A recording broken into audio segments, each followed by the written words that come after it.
ગઈકાલે આપણે 3 શ્લોક લીધા. એમાં પૂર્વમાં કહ્યું તેમ કે શરૂઆતના 3 શ્લોકો છે એ લોકનો આશ્રય છોડવા માટે છે. આપણે લોકનો જે આશ્રય હોય ને કે મને ડૉક્ટર બચાવશે, વકીલ બચાવશે, સગા બચાવશે, વેવાઈ બચાવશે, પાડોશી બચાવશે, ફલાણા બચાવશે, મિનિસ્ટર બચાવશે, છોકરો બચાવશે, આ બધા જે બચાવવાના જે આપણે જે નિર્ણયો લઈને બેઠા છીએ, ખરા ટાઈમે કોઈ કામ આવે કે ના આવે કોઈ ભરોસો ના રાખી શકાય. પણ પ્રભુ કૃષ્ણ તો આપણો ઉદ્ધાર કરશે, આપણો હાથ પકડશે, આપણી સેવા લેશે, એ નિશ્ચય માનજો. અને એ પછીના જે શ્લોકો છે 3, 4, 5 અને 6 એમાં ધર્મનો આશ્રય. એટલે ધર્મનો આશ્રય અહીંયા છોડવાની વાત નથી, પણ ધર્મીને ભૂલીને ધર્મનો આશ્રય નહીં કરવો એમ કહેવા માંગે છે. ગઈકાલે સમજાવ્યું હતું ને કે શ્વાસણ સ્ત્રીના જે મંગળસૂત્ર, ચૂડી, બંગડી, ચાંદલો ઇત્યાદિ છે એના ધર્મ છે ને એનો પતિ એ ધર્મી છે. એમ સેવા એ આપણો ધર્મ છે, પણ સાક્ષાત પ્રભુ એને શું ગમે છે? અમારા એક પ્રાચીન સમયમાં એક વહુજી હતા, અત્યારે તો વાર નથી મળતા એવા વહુજી, પણ એમને એવો નિયમ હતો કે બાળકને જલ પીવડાવીને જ જલ પીએ. પતિને જલ પણ મથરીમાંથી સીધું નહીં, પતિવ્રતા ભક્તિ બહુ હતી એમની. હવે એ શું કરે, મહારાજ પ્રવચનમાં બેઠા હોય, સત્સંગમાં બેઠા હોય, કંઈ બી ગયા હોય, બાથરૂમ ગયા હોય તો ખવાસીને મોકલી, જાઓ પ્રસાદી કરાવી આવો. પેલા બાળકે પ્રસાદી કરીને પછી આપવું પડે. એ બાળકને ત્રાસ થઈ ગયો, દુઃખી થઈ જવાય કે જાઓ પેલે પ્રસાદી કરકે આવો. તો આવી પ્રકારની સેવા એ તો બહુ ભારે પડે. અમદાવાદમાં નવરંગપુરામાં 1985માં અહીંયા તોફાન થયું, કોઠારી પોળમાં હું ત્યાં હતો. ત્યાં ભૂલથી એક નવરંગપુરા એક ભગવતી ત્યાં મારી પધરામણી, ત્યાં અમે અમારા બાળકો નાના ફસાઈ ગયા. ઠાકોરજી અમારા કોઠારી પોળ વલ્લભ નિવાસ, હવે કરવું શું? એ ઘરમાં બી એવો કાયદો કે લોટી આવે ઠાકોરજીને ધરીને પછી આપવાની. તરસ્યા મરી જાય માણસો બિચારા. હવે તમે ઠાકોરજીની પ્રસાદી ઝારીનો જલ તમારા મથરીમાં પધરાવો અને લઈ શકાય. વારંવાર ઠાકોરજી લીલા કરતા હોય, ક્રીડા કરતા હોય, વેણુનાદ કરતા હોય અને વારંવાર જલ ધરવાનું, આ કેવી વાત કહેવાય? આપણો વોચમેન હોય કે આપણો પટાવાળો હોય કે એસિસ્ટન્ટ હોય, વારંવાર કામ કરતા સાહેબ મારે પાણી પીવું, તમે પાણી પીવો? અરે આ કેવી વાત યાર, તારે પાણી પીવું છે, મને પાણી પીવડાવું. તો આ રીતે ધર્મમાં પણ સેવામાં પણ પ્રભુને સુખ શેમાં છે એનો વિચાર કરવાનો. આ પુષ્ટિ ભક્તિની રીત છે. ને એટલા માટે હવે ધર્મનો આશ્રય પણ ધર્મીનો આશ્રય છૂટે નહીં એવી રીતે ધર્મ પાળવાનો છે. પતિ પત્નીના સંબંધ હોય કે કુટુંબના સંબંધ હોય. બાબાએ જે વાત કરી કે વૈષ્ણવમાં સેવાની હેરફેર થઈ જાય છે, સ્વરૂપની હેરફેર થઈ જાય છે. શેરિંગ જેને કહીએ, બહુ ખરાબ શબ્દ છે, જે ઠાકોરજીમાં લોકો આજકાલ કરે છે, બહુ ખરાબ શબ્દ છે. પરંતુ એક ગામમાં હું ગયો, અમારા ઘરના એક સેવક હતા વૈષ્ણવ, એને કડીથી બાલમંડલીમાંથી અમે એક સ્વરૂપ પધરાય આપેલું, સેવાનું સુંદર સ્વરૂપ હતું. હવે એના ગામમાં જ્યારે અમે ગયા તો એ સ્વરૂપ મને તો ખ્યાલ આવી જાય તો એ સ્વરૂપ બીજું હતું. મેં કીધું એ સ્વરૂપ ક્યાં ગયું, આ તો બહુ જુદું સ્વરૂપ છે. તો કે એ મેં મારી જેઠાણીને આપી દીધું અને જેઠાણીનું પોતે લીધું. અરે આ કેમ ચાલે? તમે પરણ્યા તમારા વર જોડે જેઠ ગમી ગયો ને જેઠ ગમી ગયો ને દિયર જોડે, આ કેવું ચાલે? મને ખબર ના પડે. મેં બહેનને શાંતિથી કહ્યું, બહેન તું થોડા ખાવા પીને સરખી હતી બેન, આપણે ખાતા પીતા ઘરના કહીએ ને એવા. તો એ ખાતા પીતા ઘરના હતા. તો મેં કહ્યું તને મારા ઠાકોરજી મારા જેવા નાના લાગતા હોય, પહોંચી ના વળતા હોય તારા ભાવને, તો મોટા પધરાઈ આપત. બાળકલાલ જાડા પણ મારે ત્યાં બિરાજે છે, મોટા મોટા તગડા, તો એ પધરાઈ આપત. તે આ ઠાકોરજીને વગર ગુરુને પૂછે બારોબાર બદલ્યા કેમ? શેરિંગ કેમ કરી? ના કરાય આપણાથી. અને ઘણીવાર તો વૈષ્ણવોને ખબર છે કે ઠાકોરજી એક નહીં 6 દેખાય અને 6 ઠાકોરજી 6 વર્ષ સુધી દેખાય. તો કેમ? તો કે જે પેલા ઠાકોરજી જ્યારે પેલા બહુને સુવાવાળા આવવાની હતી પધરાયા, લગ્ન આવવાની હતી પધરાયા, અમેરિકા ગયા તો એવા પધરાયા કે પાછા લેવા જ નથી આવતા. લો આવા કેવા ભગવાન આપણા કે અમેરિકામાં ઘણીવાર મંદિરોમાં માતા પિતાને છોકરાઓ મૂકીને જતા રહે છે, પછી મંદિરવાળા નિર્વાહ કરે. આવી રીતે ઠાકોરજીને કરવાની? અહીંયા તો કંકોત્રો છપાયો નહીં લગ્નનો, છોકરી છોકરાનો, અને ઠાકોરજીની ઝાંપી થઈ નહીં. ઠાકોરજી ફફડે કે મારે હવે બધાને હાથ જોડીને તમે આવજો, હો તમે આવજો, તમે આવજો, તમે આવજો, બધાને બોલાવી પગે લાગીને બોલાવા જાય, પણ ઠાકોરજીની ઝાંપી થઈ, ઠાકોરજીનો દેશ નીકાળો. આ જુઓ થાય છે. તમે લોકો નહીં કરતા હો, સમજો સાણા વેસ્ટર છો, પણ ઘણીવાર મને આવા ભટકાઈ જાય છે. આ બાજુ કંકોત્રો ગયો પ્રેસમાં, કંકોત્રો આવ્યો નહીં, ઠાકોરજીની ઝાંપી તૈયાર પધરાઈ. અને આપણા બહાદુર એવા વેસ્ટો લેવા બી તૈયાર થઈ જાય, લાવો ને ભાઈ. અને પછી લગ્ન થઈ જાય, 1.5-2 વર્ષ થઈ જાય, શ્રીમંત બી બધું આવી જાય, તો પધરાવાનો હોય. પેલા વેસ્ટો કે જે ઠાકોરજી માટે પાછા લઈ જવાનો ફોન કેમ થાય? હા, પછી ભક્તિનો ભાવ એટલો દ્રઢ થયેલો હોય ને, કહેવાની વાત નહીં. ઓહો, મને એમ થાય કે આવા ગુરુ કરવા જોઈએ ખરેખર. કોઈનો છોકરો આપણે ત્યાં રહેવા આવે, કોઈનો ધણી આપણે ત્યાં રહેવા આવે, પાછું મોકલવાનું નહીં. હા હા, મજા મજા, આનંદ આનંદ. આ કેવી વાત, વિચાર તો કરો આપણે. મેં ઘણી વાર જોયું છે. અમારા કડીમાં તારાબેન હતા, એને ત્યાં 20 ઠાકોરજી બિરાજે. કેમ તારાબેન? એ બિચારા બ્રાહ્મણ બધા ત્યાં પધરાવી જાય, એ તો કોઈ લેવા નથી આવતું. અરે હું ઠાકોરજી પાછા કેમ પધરાવું? આ સારું, તમે લોકો મારા ત્યાં આવો ને પાછા ના જાઓ તો હું તમને ઘેર નહીં કાઢું. હું એવો જ છું, તમારો જેવો જ છું. એક સંગ તો મને તમારો ને. તો કહેવાનો મતલબ છે, ધર્મ કરતાં પણ ધર્મીની પ્રધાનતા વધારે છે. ધર્મીની પ્રધાનતા વધારે છે. તો આપણે અહીંયા એ સમજવાનું કે ભગવત સેવા આપણે ત્યાં સાક્ષાત બિરાજે છે. આપણે ત્યાં પ્રતિક ઉપાસના નથી. જ્યારે વલ્લભ ઠાકોરજીને સેવ્ય કરે છે, ત્યારે જ્યાં જે શ્રેયનું અંગ છે તે સ્વરૂપ પ્રફુલ્લિત આનંદિત પ્રગટ થાય છે. એ સ્વરૂપની ભાવના કરવાની છે. જે બાવાએ જે કહ્યું, અમે જે કહી રહ્યા છીએ કે સ્વરૂપમાં આ બધા અલગ અલગ જે સ્વરૂપો છે ને, આ ગાયત્રી ભાષ્યમાં આવું આવે છે કે અહીંયા આપણે આપણા સ્વરૂપને ભૂલી ગયા છીએ. એ દૂર કરવા માટે ગાયત્રી ભાષ્ય છે, ને એને કહેવાય છે શાસ્ત્રમાં આપણા અવિદ્યા. અવિદ્યા એટલે શું? આપણા સ્વરૂપને ભૂલી જવું. આપણા સ્વરૂપને ભૂલી જવું એનું નામ અવિદ્યા. અત્યારે શું થાય છે? લોકોને સત્સંગ કરવાનો શોખ, યાત્રા કરવાનો શોખ, ભગવદીઓને મળવાનો શોખ, ભગવદીઓથી કંઈ ને કંઈ પાળી લાવવાનું, આપી દો બધા અમે ભગવદી બની જઈએ, સત્સંગ કરીએ, પૂજાવા માંડીએ, અમારી પધરામણી, અમારી તપેલી, અમારી બધી કરો. એવું અત્યારે વાતાવરણ કળિયુગમાં છે. તો આમાં શું થાય? મને વલ્લભનું સ્વરૂપ સમજાવો ને, મને શ્રીનાથજીનું સ્વરૂપ સમજાવો ને, મને યમુનાજીનું સમજાવો ને, મને બંટાનું, ઝારીજીનું, માખણ મિશ્રનું સ્વરૂપ સમજાવો ને, મને સૈયાનું સ્વરૂપ સમજાવી દો. ચલો, મારો બેડો પાર થઈ જાય. પણ હરિરાજી પોકારીને શિક્ષાપત્રમાં કહે છે કે મેં બધા સ્વરૂપ સમજી લો. ચાલો, બધા સ્વરૂપનું ખ્યાલ, પણ મારું પોતાનું સ્વરૂપ શું છે એ જો મને ખબર નથી તો સ્વરૂપ કોને જ્ઞાન થશે? સ્વરૂપનો વિચાર કરો. આપણે ક્યાંથી આવ્યા? આપણે ક્યાં જવાના છીએ? આપણે કોણ છીએ? આપણને વલ્લભનો સંબંધ શું છે? આપણને આપણા સ્વરૂપનું ભાન નથી તો ઠાકોરજીનું, યમુનાજીનું, ગિરિરાજજીનું, વલ્લભનું સ્વરૂપ સમજ કોને પડશે? આપણે પોતે બેવ જ છીએ. આપણે ક્યાંક જવું છે તો હું કોણ છું ને ક્યાં જવું છે તો નક્કી કરવું પડે કે નહીં? કેટલી બધી બસો, કેટલી બધી ટેક્સીઓ, પ્લેન, ટ્રેન, ગાડીઓ, બધું જવાનું સાધન છે, પણ કોણ જવાવાળું છે, ક્યાં જવાનું છે, ટિકિટ કન્ફર્મ છે કે નહીં, બધાને કંઈક જાણી લેવું છે. પણ મહાપ્રભુજી કહે છે કે સ્વરૂપ વિસ્મૃતિ દૂર થાય તો આપણા સ્વરૂપનું ભાન થાય, ને આપણા સ્વરૂપનું ભાન થાય એટલા માટે ગુસાઈજી સિદ્ધાંત મુક્તાવલીમાં કહે છે કે સેવાનો અધિકારી કોણ બનશે?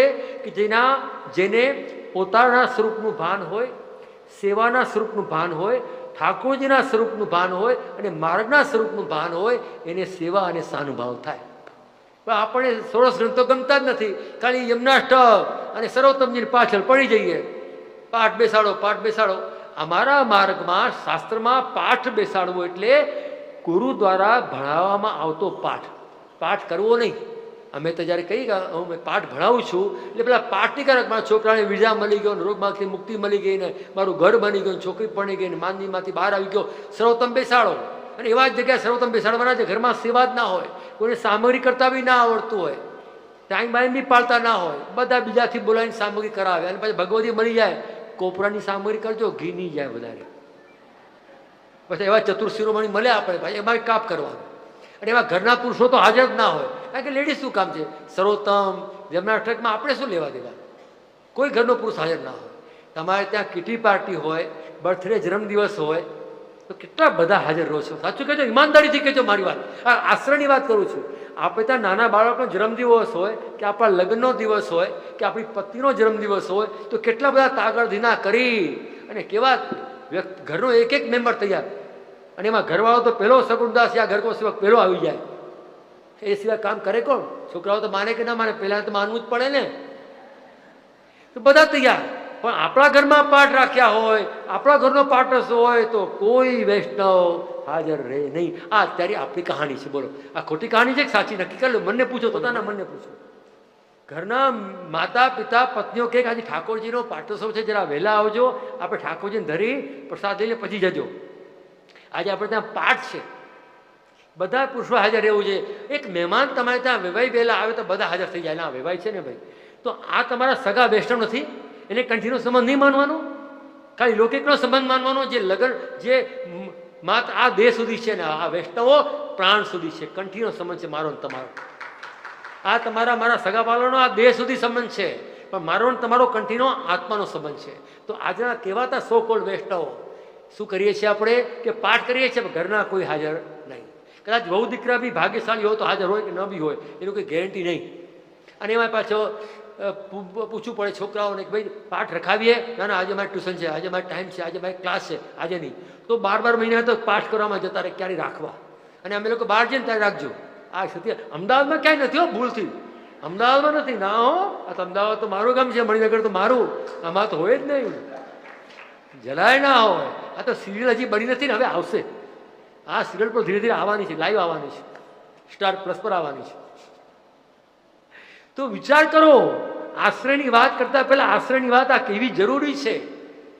કયા કયા ભાવથી આપણે આશ્રયની વાત કરશું? કે આપણા ઘરમાં સગાવાલા આવતા હોય, પાડોશીઓ આવતા હોય, ઇન્સ્પેક્ટરો આવતા હોય તો ચા પાણીના જલસા. પણ વૈષ્ણવ ઘરમાં આવતા હોય, વલ્લભકુલ ઘરમાં પધરામણી કરતા હોય તો ઘરના બી હાજર ના રહે. કાલ 4 સખીઓ બિચારી વલ્લભ અમારા ઘેર આવ્યા કે બિચારા.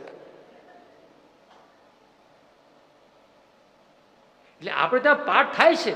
જોકે આ પાઠ સર્વોત્તમ કોના માટે છે? જન્માષ્ટક કોના માટે છે? આપણે કૃષ્ણાશ્રયનો આગ્રહ શરૂ કરો. ભલે તમે સર્વોત્તમ જન્માષ્ટક કરો છતાં કૃષ્ણાશ્રયનો આગ્રહ રાખો. મારે એવું આજના દિવસે એક એવું મન થાય છે કે તમને કહી દઉં તો પાઠમાં પણ આપણે ત્યાં સર્વોત્તમનું અપમાન આપણા ઘરવાળા આપણા લોકો કરી રહ્યા છીએ. સર્વોત્તમ સાક્ષાત વલ્લભ સ્વરૂપ પધારતું હોય ને ઘરના હાજર નહીં. વિચાર કરો તમે. અને જ્યારે અને ઘરમાં બધા કારણ કે પાઠ બેસાડવા ઘર નાનું મોટું કેવું હોય, એમાં પાછળ જો વધારે બદામનો શીરો ખવડાવનાર ભગવતી મળી જાય તો વૈષ્ણવ ગરીબને ત્યાં પાઠવાય ના જાય, ત્યાં પહેલાં પહોંચે. પાછું આવી જોયું છે. તો વૈષ્ણવને એક ભાવ રાખવો, પ્રાયોરિટી રાખો. જે પહેલું લખાવે એને પહેલું જ થવું જોઈએ. મંડળો વાળાએ પણ ધ્યાન રાખવું જોઈએ. આ વલ્લભીય મંડળ છે, આ વલ્લભીઓનો સત્કારનો મંડળ છે.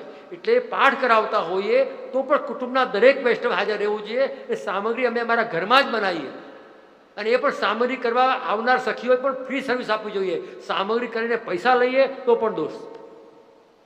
આ પુષ્ટિ ભક્તિ માર્ગ છે, યાદ રાખજો. અમે નથી આવતા. પેલા બેન છે ને એ સામગ્રી કરે છે, 50 રૂપિયા લેશે. એ ઠાકોરજીની સામગ્રી કરવાના પૈસા આપવાના લેવાના? આપણે એટલા બધા બરબાદ થઈ ગયા છે કે કંઈ બનાવતા ના આવડે આપણને. એથી તો ના હોવી જોઈએ ને. શું લાગે છે? મને શરમ આવે છે બોલતા, બોલો, પણ શું કરું? એટલે હું પાઠમાં ક્યાંય જતો બી નથી. કારણ કે જેને ઘરમાં કંઠી બી ના હોય, બ્રહ્મ સંબંધ બી ના હોય, ટાઈમ સમય પાળતા બી ના હોય, દેખાદેખીમાં પાઠ. આ બધી વસ્તુઓ જેટલા બી મંડળો ચલાવનારા મારા સ્નેહી ભગવદીઓ છે, બધાને હું એક સહજ સલાહ આપું છું કે પાઠ કરવાના બી એક નીતિ નિયમ હોવાડે. છોકરાઓ વિડીયો ગેમ રમે છે ને, વિડીયો ગેમ, એમાં બી ટર્ન ઓફ કન્ડિશન હોય છે, એમાં બી નિયમ હોય છે. તો આપણે એ બી ભૂલી જવાનું? છોકરાઓ જે વિડીયો ગેમ રમે છે ને, વિડીયો ગેમ, એમાંય નિયમ હોય છે. ને આપણે વૈષ્ણવને કોઈ નિયમ નહીં. અરે દયારામભાઈ એટલે તો કે છે, મનનો ગુરુ મન કરી લે સાચો રસ્તો જડશે, દયા દુઃખે સુખમાન સાચું કહેવું પડશે. આ કેમ કહી રહ્યો છું કે કૃષ્ણાશ્રય થઈ રહ્યો છે, અને કૃષ્ણ આશ્રય માટે દાસ બનવું બહુ જરૂરી છે, ખૂબ જરૂરી છે, અતિશય જરૂરી છે.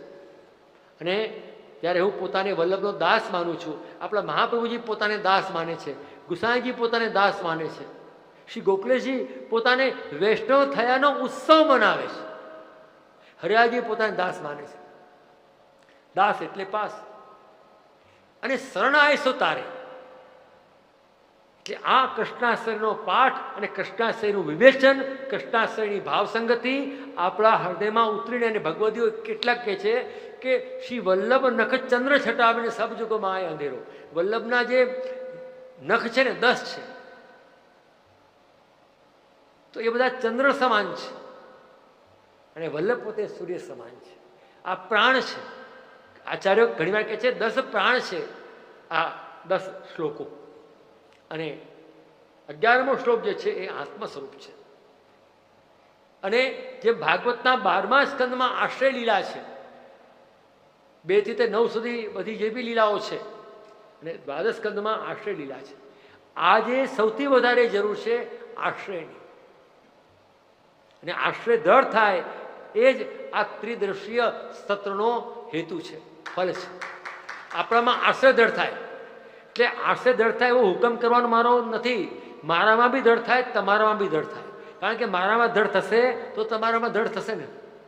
જે વક્તા છે, વક્તાના ગુણો પણ શ્રોતાઓમાં આવે છે.